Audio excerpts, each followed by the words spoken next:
Hola chicos, nuevamente soy profesora Ana Belisa del curso de Biología. Estamos a pasos de la primera clase del segundo trimestre. Antes de comenzar siempre mencionar mis horarios de atención, ¿no? Para que puedan poner sus dudas en la plataforma Educal, ¿no? Mediante un mensaje, siempre poniendo el grado y la sección, que es muy importante para poder identificar. Para la recomendación de las tareas son las mismas, vuelvo a recalcarlas nuevamente porque todavía hay niños que me mandan las tareas en el caso de las imágenes borrosas, movidas o a una distancia demasiado que se ve la letra muy pequeña, por más que uno hace zoom se distorsiona la foto. Muy bien, ahora sí. El tema se llama teorías evolutivas.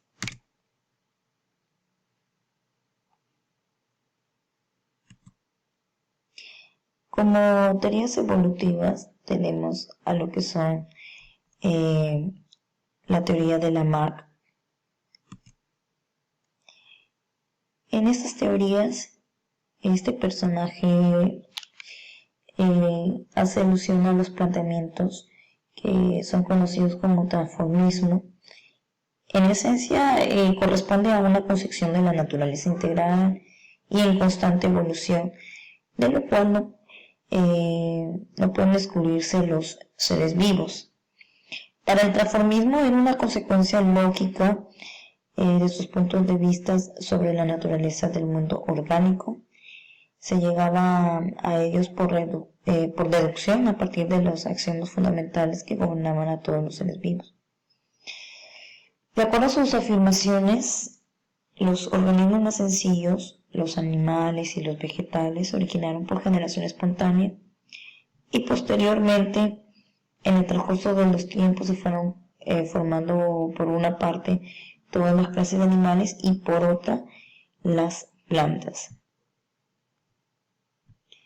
Lamarck es quizá uno de los personajes cuyas ideas han sido grandemente tergiversadas o mal usadas, tomando como principales sus planteamientos secundarios. Aquí la mayoría de investigaciones positivistas han resaltado las limitaciones de su concepción evolucionista. Muy bien. Ahora, tenemos como segundo punto a lo que son las leyes evolutivas de Lamarck. Aquí en las leyes evolutivas se asume que los cambios que ocurren en los organismos son heredables y en general es una continuidad lineal en características. La naturaleza refuerza o debilita los cambios de una generación a otra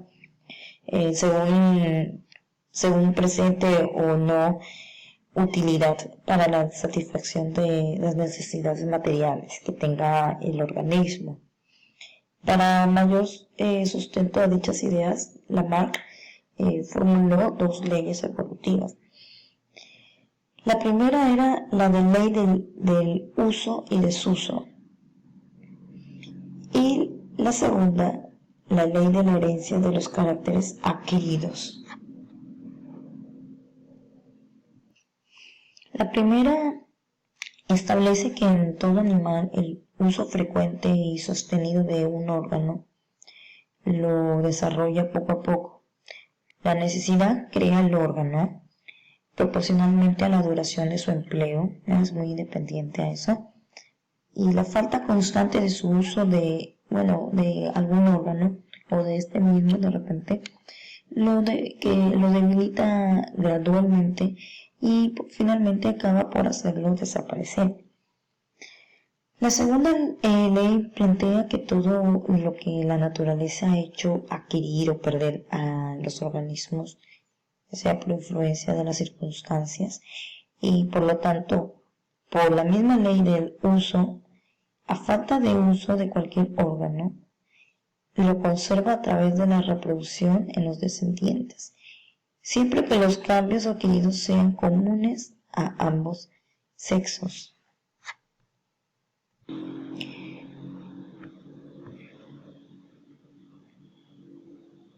Ahora, con las evidencias de la teoría de Lamarck, la falta de uso de determinados órganos durante varias generaciones explicaría la reducción progresiva, por ejemplo, de los ojos en los topos y otros animales que vivan bajo tierra. Por la misma razón, debería haber reducido las patas de las serpientes, por ejemplo, acostumbradas a moverse arrastrándose por la tierra, o para el caso de los insectos ácteros que han seguido el mismo camino. Por el contrario, la costumbre de emplear constantemente un órgano en determinado sentido iba a originar con el tiempo modificaciones correlativas. Por ejemplo, las aves acuáticas que tienden a andar moviendo las patas en el interior del agua han acabado por desarrollar unas membranas interdigitales. Por ejemplo, ustedes han observado también las patas de un pato. Bueno, esas son las membranas interdigitales. Comúnmente los patos son acuáticos. En lo referente al proceso evolutivo de las jirafas, según las evidencias de la teoría de Lamarck, sostiene lo siguiente. Dice que los antepasados de las jirafas tenían el cuello corto y se alimentaban de hierbas. En las épocas de sequía pues obligaron a estos animales a consumir de arbustos y ramas de árboles. Entonces aquí el estiramiento del cuello y del cuerpo se han ido fijando en la descendencia de modo progresivo y así generación tras generación se han ido originando las jirafas de cuello largo y de cuerpo estilizado que en la actualidad conocemos.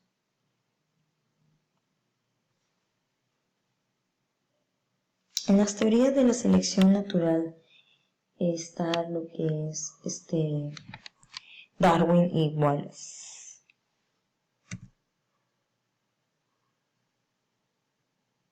Entre los antecedentes podemos mencionar que luego que a comienzos más o menos del 1800 Lamarck hizo conocer su propuesta sobre el transformismo, se publicaron las obras de otros naturalistas abordando el problema y tratando de explicar también a su modo el proceso evolutivo. Aquí hicieron planteamientos referidos al hombre. Muy bien, ahora con Charles Darwin podemos mencionar algo, ¿no? Más o menos para que lo puedan conocer y sepan. Charles Darwin hoy en día es el más reconocido estudioso de la evolución biológica. En su obra, por ejemplo, El origen de las especies por medio de la selección natural, constituye un material de lectura obligatorio para los estudiantes y profesionales, por ejemplo, ya que es parte de la cultura general, más aún de aquellos ramos vinculados a las ciencias naturales y sociales. Más o menos para poder entender lo que es la evolución. Aquí, por ejemplo, Wallace, él hizo observaciones de la flora y fauna malaya, lo que llevaron a establecer conclusiones semejantes a las que tuvo Darwin. En 1855 publicó un trabajo donde expone la ley que ha regulado la introducción de nuevas especies. En ella señala, por ejemplo, que cada especie ha llegado a existir coincidiendo tanto en el espacio como en el tiempo con una especie preexistente afín a ella. En 1858, o sea 3 años después, este personaje planteó la teoría de la selección natural, aquí escribiendo a Darwin sobre las ideas que había concebido, ¿no? El trabajo es de corta extensión, es un modelo de argumentación lógica donde señala que el valor de la lucha por la existencia en el mundo animal. Plantea que en todas las especies el número de individuos tiende a aumentar rápidamente, pero a la larga permanecen estacionarios debido a la muerte de los más débiles. En los postulados tenemos, por ejemplo, el primer postulado, que es la variabilidad de los organismos. Aquí dice que el punto de partida para que ocurra la selección natural es la variabilidad que va a existir entre los organismos de una misma especie. La variabilidad natural entre los individuos de la misma especie se transmite en la descendencia, o sea, de generación en generación. Por lo tanto, al comprobarse similitudes o diferencias entre los organismos o individuos de una sola especie, es importante recordar que esta especie se debe al intercambio del ADN, ¿no? El material genético, que ocurre en los procesos de formación de los gametos, y esto asegura que se otorgue la variabilidad a sus descendientes, ¿no? Para generar así una selección natural entre ellos mismos. El segundo postulado es la lucha por la supervivencia. Aquí constituye un aspecto central al proceso de selección natural. Tiende a tener una concepción darwiniana que tiene un sentido muy amplio, pues involucra desde los aspectos más sencillos de alimentación, reproducción, protección. En el tercer postulado tenemos a la lucha por la supervivencia, que se vincula al aumento constante del número de individuos en una población. Aquí, por ejemplo, hay tres, ¿no? Entre especies. Entre especies está contra la depredación, que los animales vivos solo podrán dejar descendencia si vayan a los carnívoros, valiéndose de adaptaciones como el tener extremidades largas, el mimetismo, por ejemplo. Y la otra es contra las enfermedades parasitarias, que los parásitos debilitan a un organismo y disminuyen su capacidad reproductiva. También tenemos otra que es dentro de las especies. Por ejemplo, aquí el tipo de lucha era considerada por Darwin como la más tensa, manifestándose la competencia por el alimento, la pareja o un lugar de protección, ¿no? Y la última, que es contra condiciones desfavorables del medio, que indica que aquí muchas plantas y animales pueden morir a consecuencia de la sequía, exceso de calor, acción, tormentas, inundaciones, terremotos, qué sé yo, muchas cosas. En el siguiente postulado tenemos la selección natural y la supervivencia de los más aptos. Aquí los organismos cuya característica les va a permitir superar la lucha de la supervivencia van a mantener esas condiciones en su descendencia. Entonces aquí los organismos en la lucha por la existencia sobreviven y dejan descendencias aptas, ¿no? Los individuos que poseen el complejo de caracteres y propiedades que les va a permitir concurrir junto con otros al mantenimiento de la población. Van a constituir prácticamente o convertirse en la población apta y evolucionada. En los principios de evolución voy a mencionarlos, son 11 si no me equivoco. La primera es la selección natural, que actúa sobre las variaciones de las poblaciones. Luego, las variaciones individuales se heredan y se acentúan por uso y desuso. Siguiente, las condiciones de la vida promueven la variabilidad en los individuos y actúa como factor de selección. La evolución ocurrió hacia una mayor complejidad biológica, pero no siempre en las especies. Los seres vivos tienden a la especialización. La evolución ocurrió hacia una mayor complejidad biológica, pero no siempre en las especies. La convergencia y divergencia de caracteres. Acá, van a seguir, faltan 4 principios.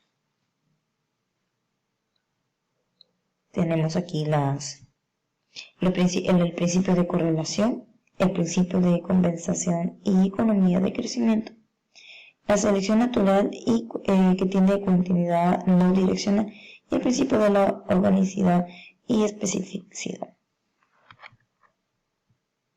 Después de mencionar a estos principios, para la siguiente clase voy a detallar a cada uno de ellos, porque son demasiado largos, y vamos a ir paso a paso para que puedan entender estos temas que más resaltan lo que es variabilidad, adaptación y evolución.